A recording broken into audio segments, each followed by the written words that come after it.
Saran valley, वहां पे 28 लोगों की निर्मम रूप से आतंकवादियों द्वारा हत्या कर दी गई। वो निर्दोष टूरिस्ट जो अपनों के साथ इस जगह को घूमने आए थे, उनका कोई कसूर नहीं था, उनको मार दिया गया। और कहा जाता है कि उनका धर्म पूछ के उन्हें मार दिया गया।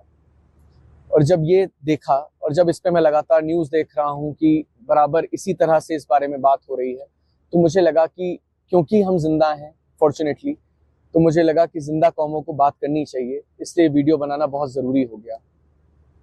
कल जब यहाँ पे हमला हुआ तब हम लोग अरू वैली में थे, और जब हम लोग नीचे आ रहे थे तो करीब 4:30 बजे हमारे घर वालों के फ़ोन जब बजने शुरू हुए, जैसे ही हम नेटवर्क क्षेत्र में आए तो हमें पता लगा कि हमारे घर वाले बहुत ज़्यादा पैनिक में रो रहे थे, बिलख रहे थे, परेशान थे। हमारे होटल से हमको फ़ोन आ रहे थे कि सर हमें आपकी बड़ी चिंता हो रही है, आप लोग कहाँ पे हैं।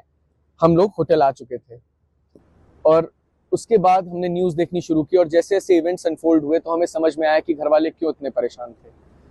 अचानक से जितने लोग हमारी सेवा में यहाँ पे हैं उनकी आंखें बदल गई, उनकी आंखें शर्म से झुक गई, उन कश्मीरियों की।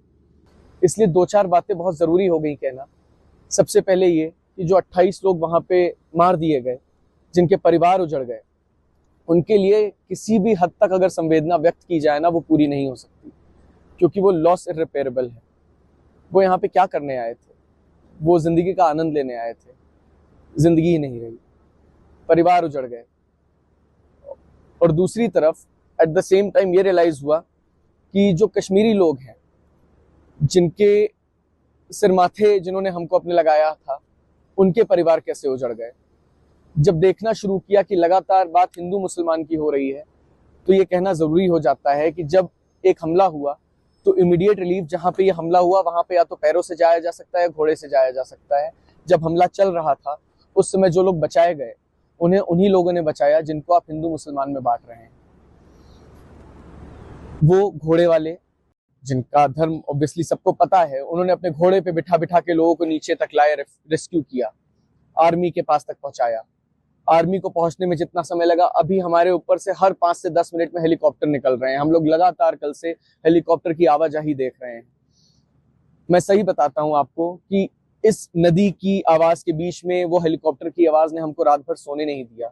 ये सन्नाटा हॉन्टिंग था। तो फियर रियल है, ऐसा नहीं है कि डर नहीं लगता, डर है। उसके बावजूद ये कहना चाहता हूं कि क्योंकि हम यहाँ हैं और खुशकिस्मती से आप सबके बीच में हैं, और जब तक ये वीडियो आएगा हम लोग अपने घर पे होंगे, ये बताना बहुत जरूरी है कि जब संवेदना उन परिवारों के साथ है जो उजड़ गए, जिनके परिवार के लोग मार दिए गए, तो संवेदना उन कश्मीरियों के साथ भी होनी चाहिए जिनको आतंकवाद से कोई लेना देना नहीं।